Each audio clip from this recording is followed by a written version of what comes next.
want to understand how much water is being released, what communities does it affect, how deep is it, when does it arrive, and so all of that put into our dam inundation maps. Hydropower accounted for nearly 6% of the total utility-scale electricity generation in 2023.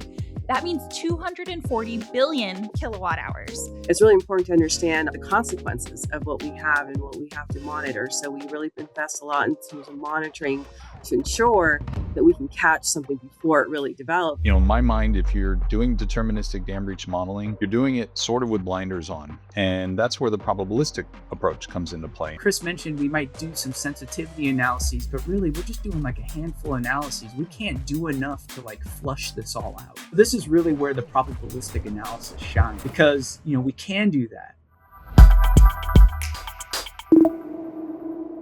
What if one pivot in emergency management modeling could change everything about risk, response, and communication for a major part of the utility business? Let's explore. Hey everyone, and welcome once again to Power Perspectives. I'm Kinsey Grant Baker. Hydropower accounted for nearly 6% of the total utility-scale electricity generation in 2023.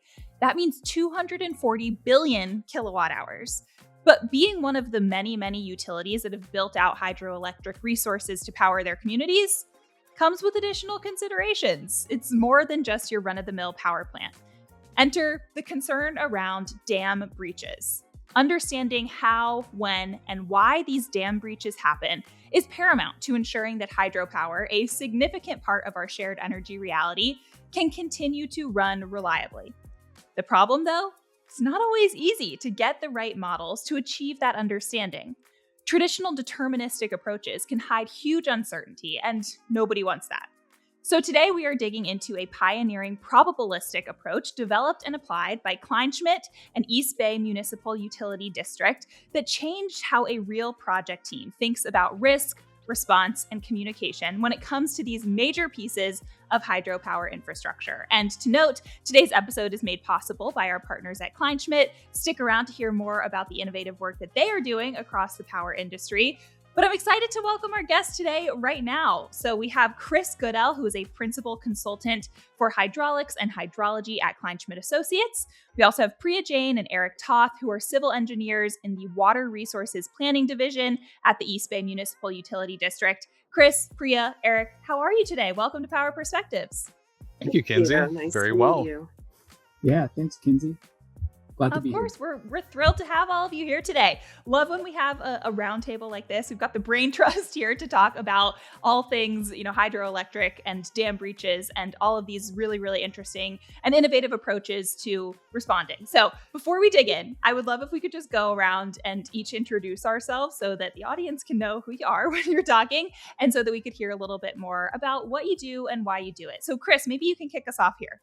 Sure. Thanks, Kinsey. I am Chris Goodell. You've already mentioned that I'm a principal consultant for hydraulics and hydrology at Kleinschmidt Associates. I've been in the industry doing hydraulic modeling for most of my career, spanning just over 30 years. I've got time in both public and private sector. Currently, I'm doing a lot of reviews at my level now. I don't get to do as much fun work anymore, but this is one particular thing that I get to have a lot of fun with that we're going to talk about today. But I've been doing dam breach modeling for over 20 years, and I've seen a lot of different types of setups. We've had some head scratchers, and the bottom line is I think the traditional way of doing dam breach modeling, while definitely has its place, has some limitations. And so I'm excited to talk about that today. Yeah, absolutely. Thank you so much, Chris. And I'm excited to dig into those limitations and sort of what comes next as well. Eric, what about you? Tell us a little bit more about yourself. Thanks, Kinsey. Really happy to be here.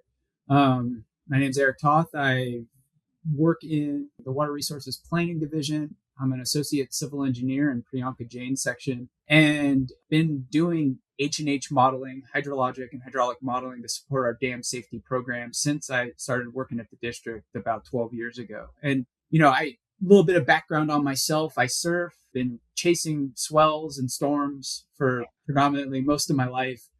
I also like to spend a lot of time on the rivers up in the Sierra Nevadas. And so I was destined to do something and work in water. So I'm really happy to be here and dive into this really great topic. I love it. Dive into a really great topic about water. The puns don't stop. Exactly. Thank you. Puns don't Thank you stop. so much, Eric.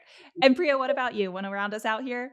Yeah, hi, I'm Priyanka Jain. I'm a senior civil engineer in water resources planning, also at East Bay Mud. And I oversee a group that works on FERC license compliance for hydropower facilities at our two largest dams. Also do long-term water resources planning, which includes climate change. And like Eric mentioned, we do hydrologic and hydraulic modeling. And so what I really love about what we do, is how progressive we are and how we can kind of push the boundaries. And so I've been involved in this industry. It's been over 25 years with FERC license and compliance. And so it's really exciting to always keep challenging ourselves and pushing the boundaries. And I think this topic is one way that we've done that recently. So it is exciting to come and talk about it now. Yeah, I'm thrilled to hear more about it, and I love this idea of taking the more innovative approach, trying to think more strategically and more creatively about solving some of these big problems. And Priya, I would love to stick with you for our first question here. I want to start by really defining what's at stake. So, for our listeners who maybe aren't dam folks, can you define what dam breach inundation mapping is, and maybe tell us a little bit more about how that influences the day-to-day operations at a utility and also the emergency operations at a utility. Help us to set the scene a little bit more here. Sure, sure. So, with dams and reservoirs, there's a lot of benefits, but there is a risk, right? So they hold back a lot of water. There's a lot of communities that live downstream. And so dam safety emergency preparedness is a really big deal for utilities and for dam owners. And so what we do is look at hypothetical incidents, so situations that could happen in dams that cause a failure or a breach, and we have uncontrolled release of water going downstream. And so we want to understand how much water is being released, where does it go downstream, what communities does it affect, how deep is it, when does it arrive? And so all of that kind of gets put into our dam inundation maps. And so that is a, a primary way to communicate and show what's happening when we have a dam failure and breach. And it is used by the first responders, emergency management agencies to understand where they need to pay attention in case there's an incident in the dam. How wide is that? Where do evacuation routes go? Where do they need to put any staging, incident bays, shelter? So there's a lot that they can do in terms of the actions they have to take when something happens. And then utilities, and us as dam owners, it's really important to understand the consequences of what we have and what we have to monitor. So we really invest a lot in terms of monitoring to ensure that we can catch something before it really develops. But understanding the consequences extent with the maps kind of lets us know who needs to be notified, who needs to be communicated with so they can implement their actions to help. We want to minimize loss of life and property. I mean, those are our primary goals. And so having the maps provides a common understanding between the dam owners, emergency management agencies of the consequence. And so what we're wanting to now kind of further look at is the risk. Where is the primary risk and other risk, and where can they focus their resources? But that's where the maps come into play. Yeah, it sounds like a really crucial tool for emergency responders, for utilities, and especially for where the two meet, right? The sort of center of that Venn diagram when those situations do arise, when those circumstances do arise, having the right tools to make the right calls as quickly as possible and as efficiently as possible, I imagine, is really core to making sure that this part of a utility business runs the way that it can and should. I would love to talk about the sort of more traditional dam breach analysis. Chris, you mentioned in the beginning that some of that dam breach modeling that takes that more traditional tack might have some limitations.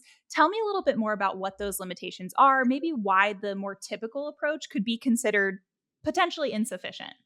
Yeah, so coming up with those inundation maps that Priya was just talking about requires a hydraulic model. And every model has some uncertainty with it. Whether it's uncertainty on the inputs, it's uncertainty just due to the makeup of the model, how it runs, how it solves equations. But they all have uncertainty. But dam breach modeling notoriously has a lot of uncertainty.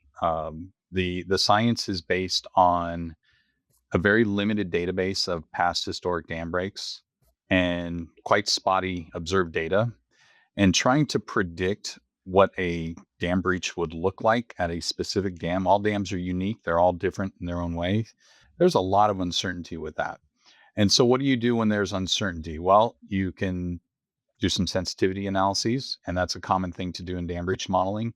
But when we're talking about extreme consequences like life loss, economic loss, you tend to want to lean towards the conservative side of things. So in other words, pick your inputs on the side of the range of possible results that's going to produce the largest breach outflow and produce the largest amount of consequences. And that's great. But what it doesn't do is it doesn't really give you the full picture, the risk side of things, the probabilities of being flooded.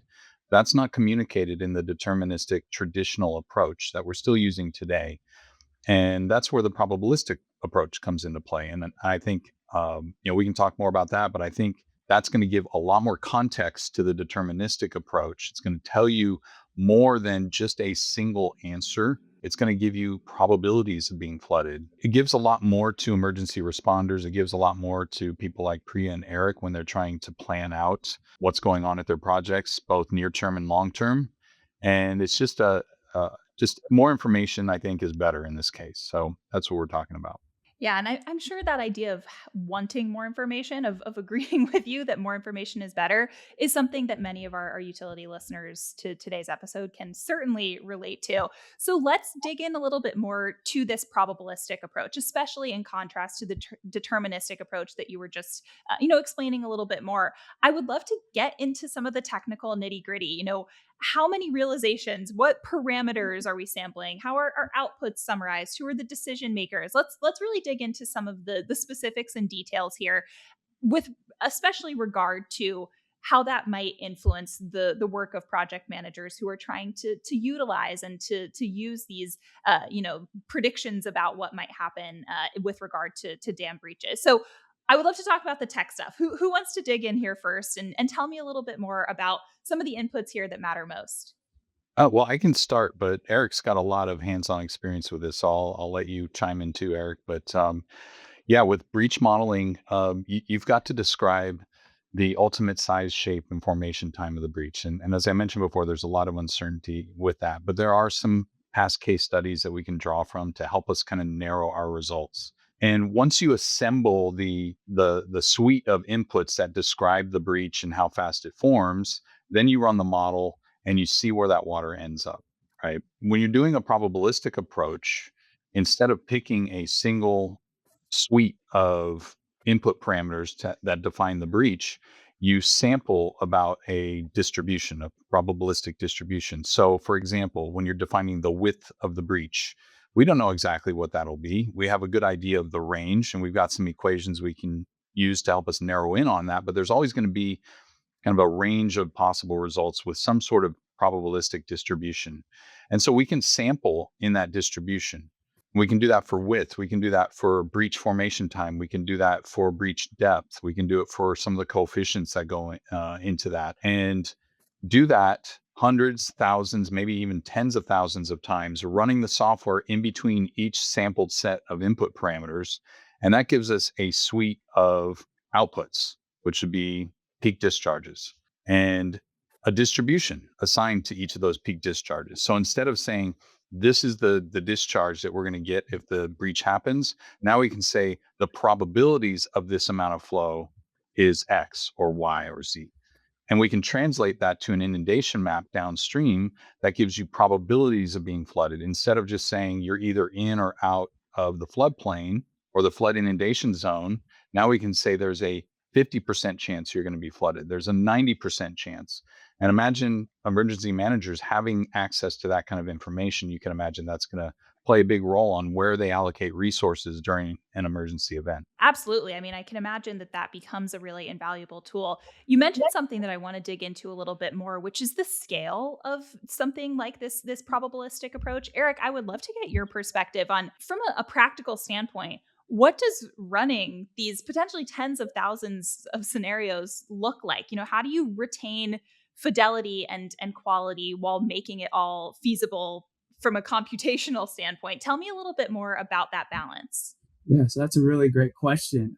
Really, the key to making a probabilistic approach feasible is getting your dam breach model to really run as fast as possible. But this could be a little tricky, right?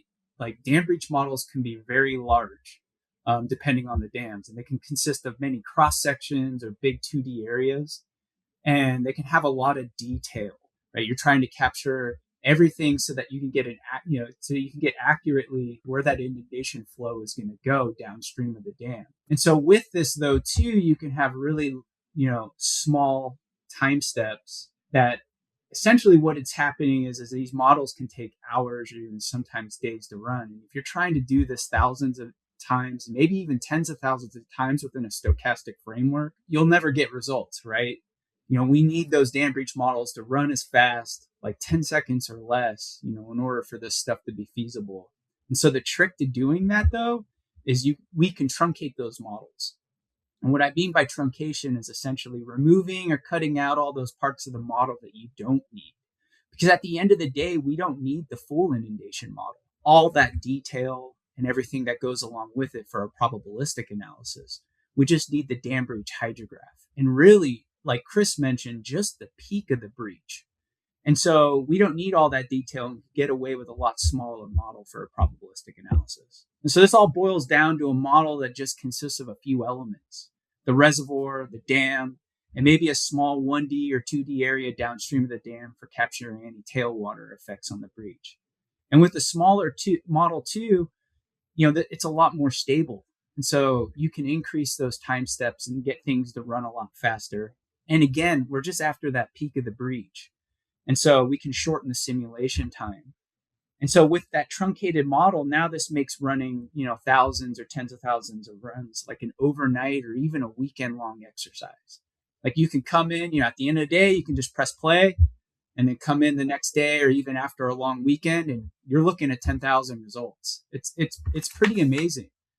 And then I should also mention too, right, fidelity. How do we make sure that the truncated model, we change this model so much, how do we know it matches the full model? Well, that's where calibration kind of comes into play. Like you gotta make sure that the truncated model is matching the response of the full model over the full range of flows that you kind of anticipate in the probabilistic analysis. Because at the end of the day, like Chris said, you're going to take families of those curves and you're going to run those in the full inundation model and to get mapping or, for consequences. So the two have got to be the same, kind of apples to apples, to make this all work. Yeah, it's incredible. It sounds like obviously so many inputs when we're talking about the data points themselves. I'm curious what kind of tech inputs are also required here. You mentioned a sort of set it and forget it over a long weekend and you come back in and you've got what you're hoping for in the beginning here. What kind of tech is required to pull this off? Can you tell me just a little bit more about that? Are you guys leveraging AI? Is this a certain kind of computer? Is this a certain kind of software? I would love to hear more about what that tech stack looks like.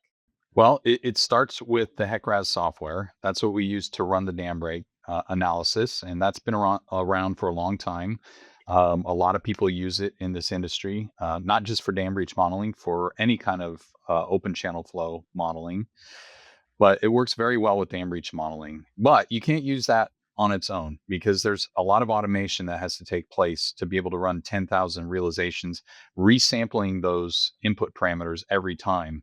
And so we have an external software that basically runs side by side with HECRAS. It communicates directly with HECRAS.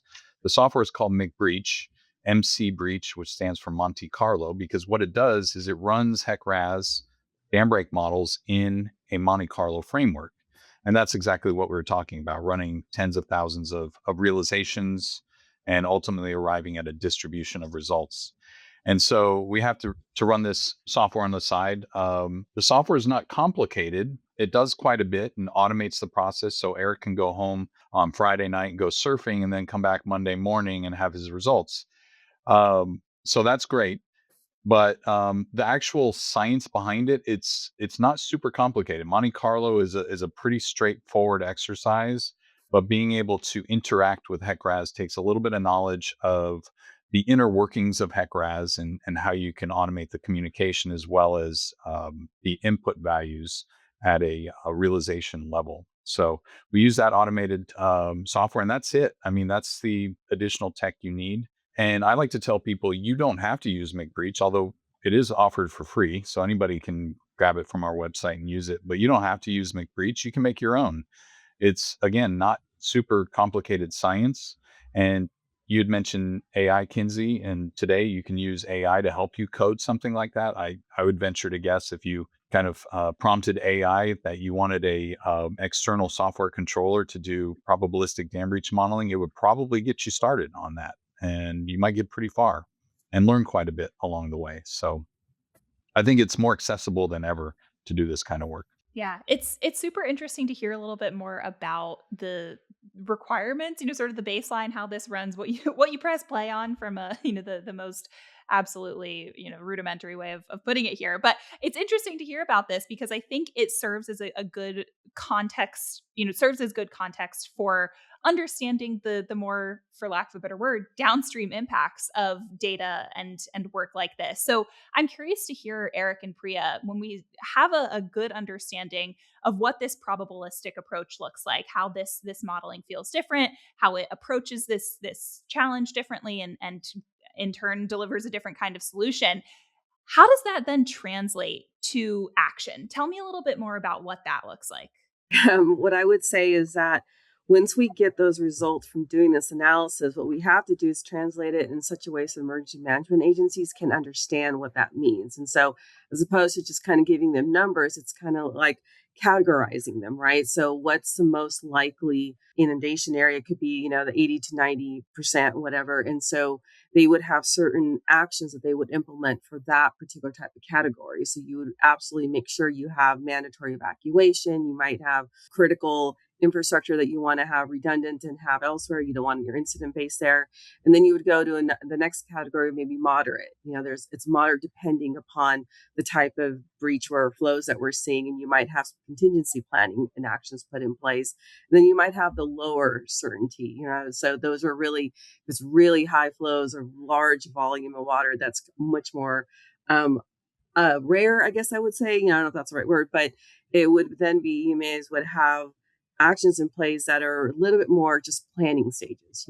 If we're hitting this kind, these are the kind of things we can do. Here's evacuation routes we could consider. So they would have different degrees, I think, of actions that they could consider implementing when they understand more about the primary zone of this will absolutely inundate no matter what, really. And then this part will inundate if it's kind of a higher flow. So it kind of gives them a little bit more insight, and information on kind of understanding that inundation a little better. So it's not all equal, basically, right? And so you would have different actions they can consider implementing depending upon what areas we're looking at and considering based upon the results that we just did of the probabilistic analysis.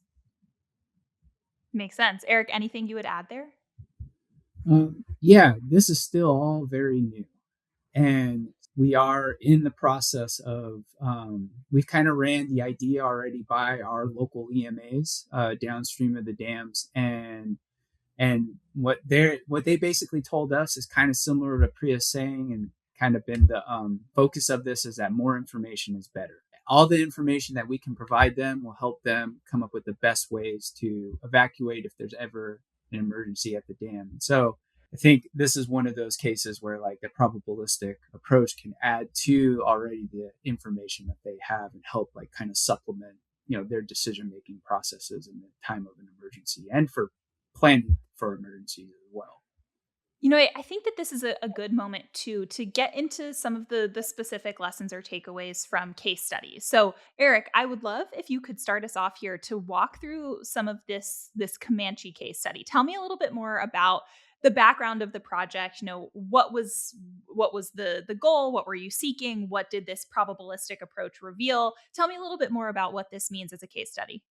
Yeah, sure. So our project at Comanche consisted, we had to develop new inundation maps for for emergency action planning, right? And so a little bit of background, Comanche Reservoir is the largest reservoir within our portfolio. It's located in the foothills of the Central Sierra Mountains on the McCullummy River and has a capacity of about 417,000 acre feet. So it's a really large reservoir.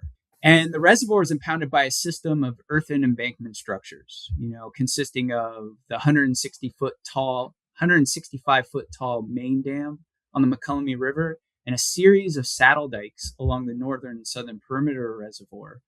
And these range in height anywhere from about a quarter to a half the height of the dam, but they impound a significant portion of the reservoir. And I mentioned that because, when we did our initial deterministic assessment for Comanche, to develop the maps, we were computing, we were getting, very wide range of breach parameters for the dikes using some of the more frequently used regression equations that, due to the site conditions at the reservoir, right? Like these dikes are, small head and they impound a lot of volume. And in that case history of dam failures that Chris mentioned earlier, there's not a lot of, similar structures in there. And these all went into like kind of informing those regression equations. And so the regression equations may not be very representative of those dikes. So to give you a little sense of what we were computing, the regression equations were predicting very big breaches and very long breach formation times, ranging anywhere from like 1 to 5 hours, which was to be expected given the condition at the dams. But in a deterministic study, you typically can't apply a breach formation time longer than 1 hour. And there's a lot of reasons for that, but this variability was making it a challenge to select a set of parameters for the inundation mapping study. Because in a deterministic study, you're typically focused on the peaks. And so when you run the parameter sets predicted by the regression equations through your dam breach model and then tune your model within typical rules of thumb set by the regulators to match, the peaks of those hydrographs. But the issue was, and I'm kind of, hindsight's kind of a little bit 2020, right? Like we didn't know this at this time. But the peaks computed from those regression equations for Comanche may have been somewhat dampened due to the really long breach formation times. So there was potential to underestimate the breach because we were tuning the dam breach parameters to match those peaks. And while that was never our intention, kind of like Chris mentioned earlier, we try to err on the larger side of things. There was really no way to know that because the analysis was being done within a deterministic framework.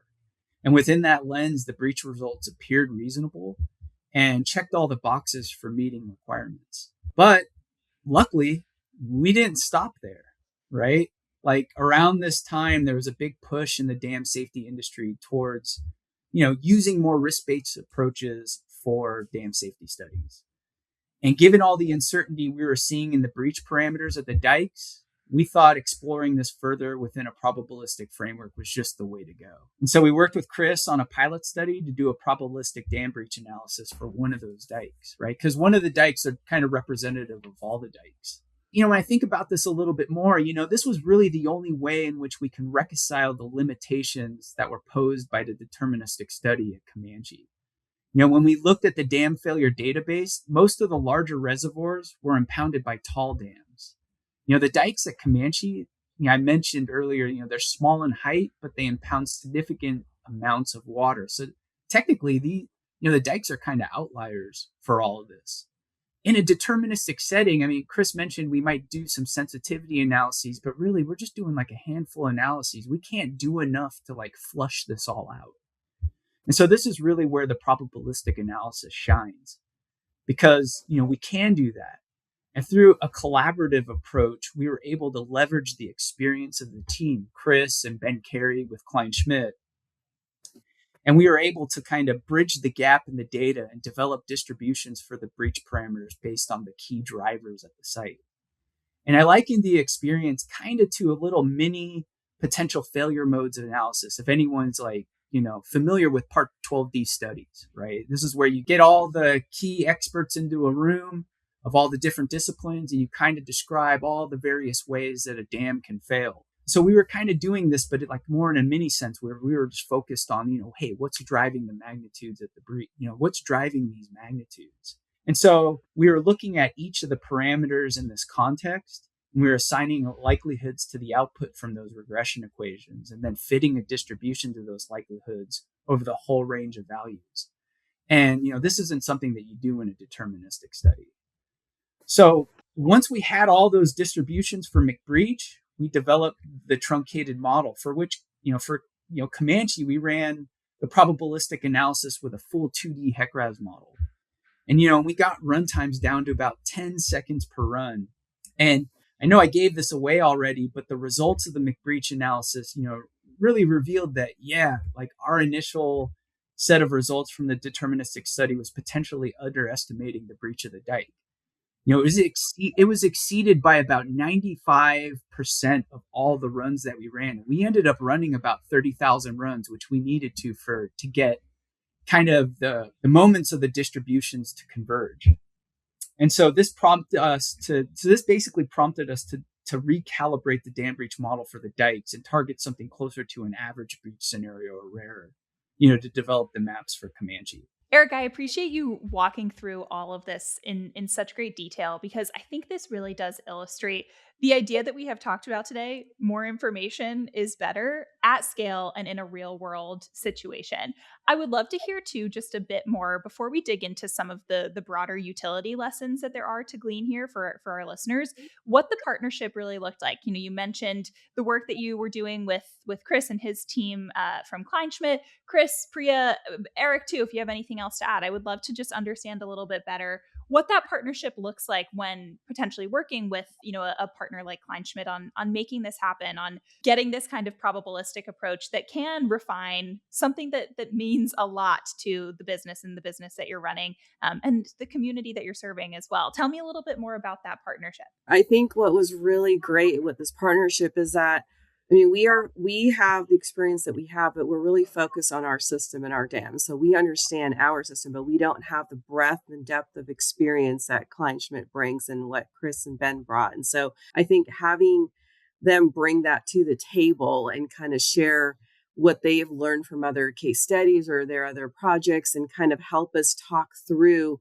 and go down different paths as we try to evaluate what the results show. Does that make sense? We want to look at a different distribution, and why would we do that? And so I think us coming to the table with our technical understanding of our dams and like the failure modes and what can initiate that, and then bringing their experience and their technical knowledge of how to go through this process and what parameters are drivers and what should we tweak. I think that's what worked really well. And I think I'll let Chris speak, but I think we mutually learn stuff off of each other. We did have a unique dam as well with our party in Comanche. And so I think it was just a very mutually beneficial partnership that we did. And I think, and so it was fantastic. And I'm really glad and proud that we were able to do this together. Yeah, I agree with that, Priya. I've never worked for a utility or a dam owner, but I've been a consultant for them throughout my career.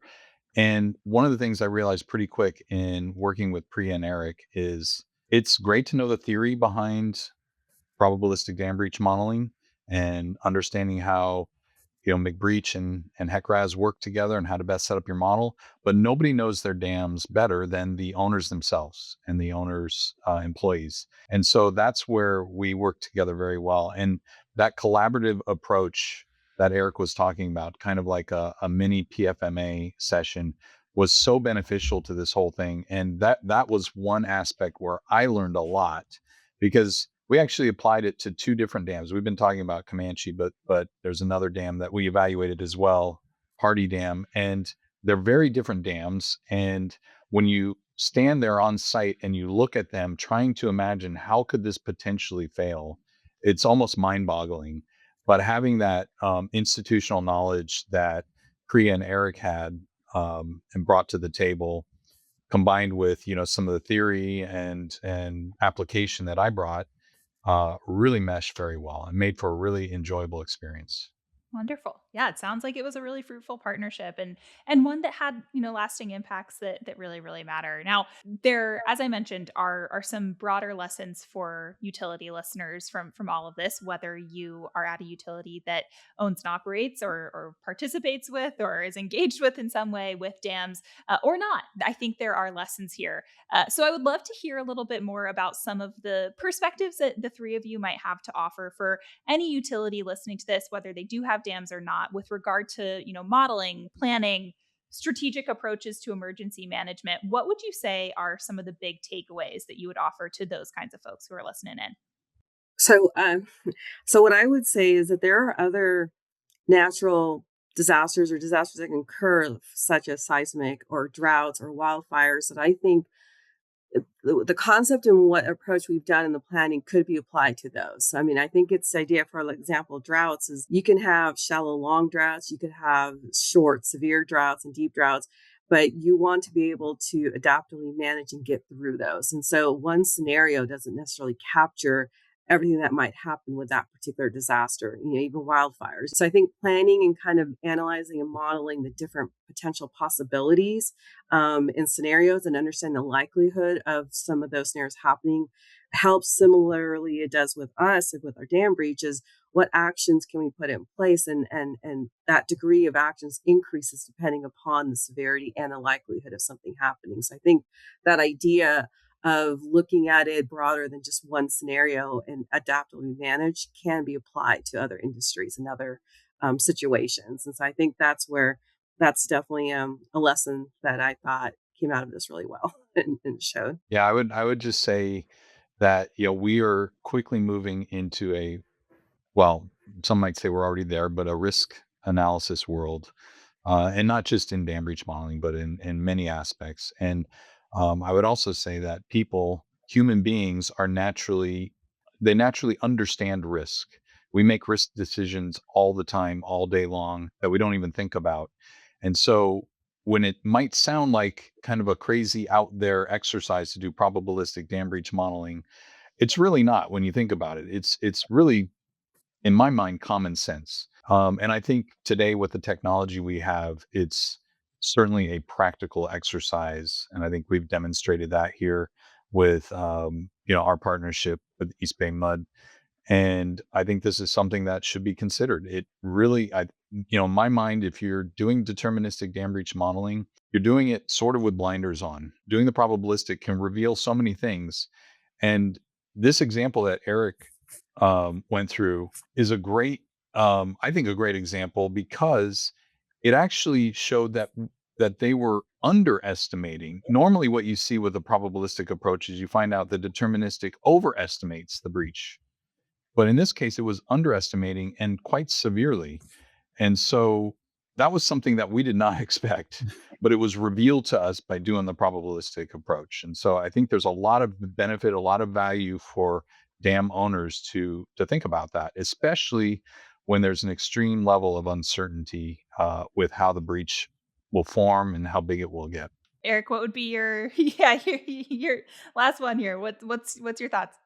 We were really, like Chris said, we were really surprised. And when it kind of flipped the other way, because we also did a probabilistic assessment on the main dam. We did everything we did for the dikes, we did for the main dam as well. And we were on our results showed that, yeah, we had picked something, reasonably conservative for the dam breach study. But then, yeah, we saw what happened at the dikes, and it was like, whoa, it was like the complete opposite. And we thought we were erring on the conservative side. And so this just goes to show that you could be potentially, even though we are trying to, in a deterministic approach, because of, you understand the uncertainties, but you can only, again, you're limited to a small amount of runs, so you kind of err on the conservative side, right? There's a lot of guesswork there, and this probabilistic approach just kind of takes that guesswork out and makes sure that you kind of, you are picking something very reasonable for your study.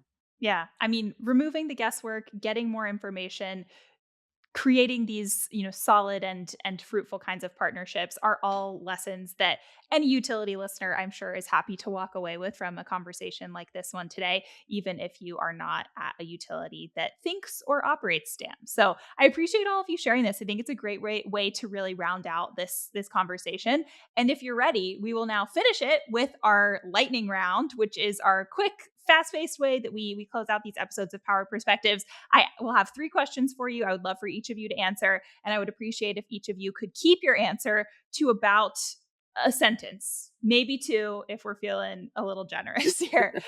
So the first question that I have for you today: what is your favorite thing about the work that you do? Chris, do you want to start us off?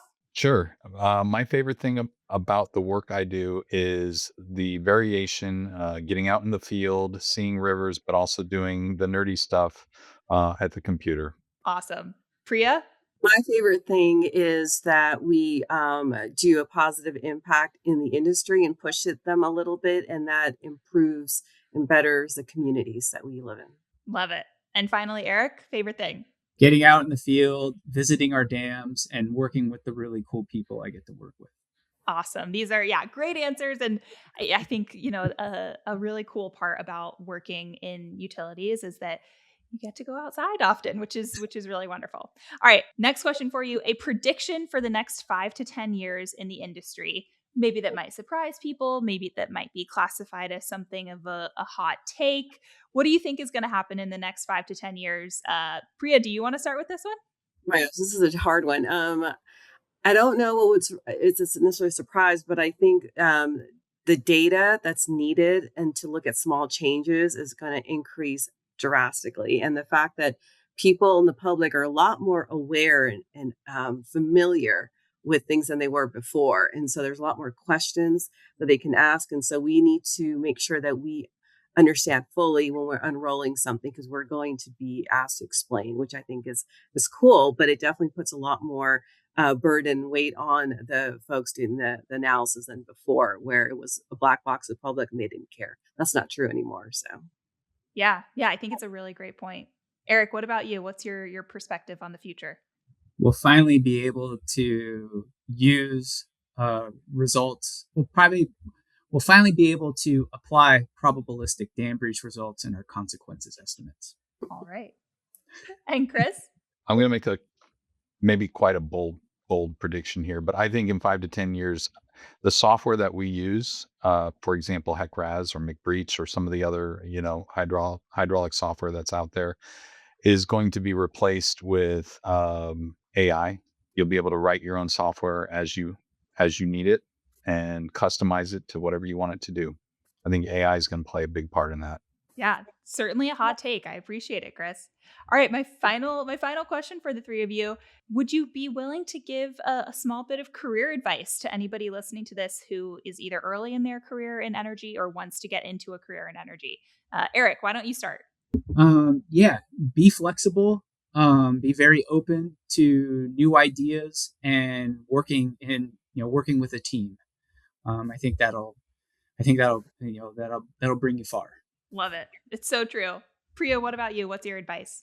I would say be curious and be and look at all different facets of the dam safety or that industry. So it's not just the dam owner side, but understand the communities, the EMAs, all the pieces that go into it, because that will inform you better on what you're looking at and what it means, what the results mean, so you communicate with others. Yeah, I love that one too. You know what happens when you assume, right? Yeah. Chris, what about you? Want to round us out here with some career advice? Yeah, I would say find out what you're passionate about and pursue that 100% and never stop learning. Wonderful. What a wonderful way to finish this conversation. Thank you so much to all three of you for sharing such wonderful insights, great examples, really, really rich context. I think this has been a wonderful conversation, and I know everybody listening agrees. So thank you so much for taking the time. I appreciate it. Thank you. Kinsey, thank you for the opportunity. Thank you. Of course. And I would have to say thank you as well to our partners at Kleinschmidt. Here's a little bit more about them. Kleinschmidt Associates provides engineering, regulatory, and environmental consulting to energy companies and government agencies across North America. For over half a century, they have delivered innovative, practical solutions to complex challenges and sensitive issues. Working at the intersection of science, policy, and engineering, Kleinschmidt Associates provides practical solutions for complex renewable energy, water, and environmental projects. If you want to learn more, I encourage you to head to the show notes and dig right in. And thank you once again to our wonderful guests for joining us today. Thank you to all of you for tuning in to another episode of Power Perspectives. I'm Kinsey Grant Baker, and I will see you next time.